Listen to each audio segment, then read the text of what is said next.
I want to tell you all that I'd be committed to giving everyone a fair shake. And I would also be committed to treating every single person who appears before me with the dignity and respect they deserve. We live in a really divisive time, and I think we need leaders who can unify us more than they divide us. I'd be committed to doing that. I'll tell you a little bit more about me and what I've done to prepare to serve you well.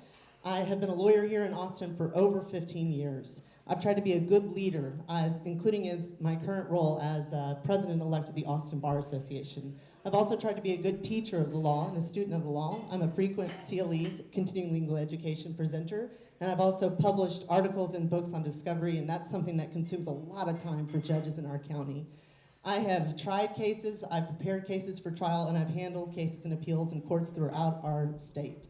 I have also worked within courts. I've worked in the Third Court of Appeals for Justice Matt Kidd, who inspired me to want to be a judge one day. And I've also worked in the Texas Supreme Court, the highest civil court in our state, doing several different things, including helping to write the rules that get enforced in courts throughout our state. I've been engaged in various forms of community outreach here in Austin since I was a kid, and I am ready to dedicate the rest of my career to public service because I have learned that I'm most inspired by living when I'm giving. I want you all to understand that I love my current job and I'm not running from it. I'm running for something, and it's to serve all of you and everyone else in Travis County well as the next judge of the 53rd District Court. I hope I can earn your support in that endeavor.